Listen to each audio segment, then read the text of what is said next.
So may continuous ho kayong naapaw. So Kailangan naapaw talaga siya. aapaw talaga siya, lagas-las ho yung tubig niyan. Papunta rito sa kanal, tatakbo rito sa pipe ninyo, pupunta ron.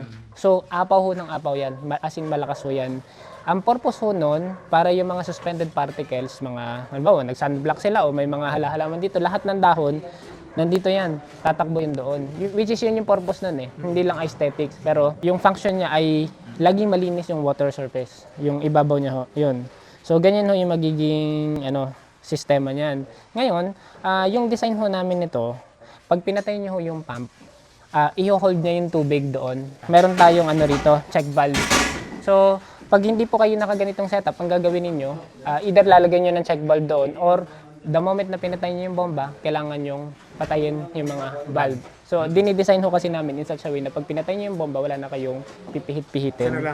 Magkakatubig yan, so yung tubig dapat matago siya rito. Sisip-sipin itong gravel layer na to. Hindi dapat na-stuck yung tubig. Hindi ho, ganito. Di ba ho, ngayon tumakbo na yun dun sa loob.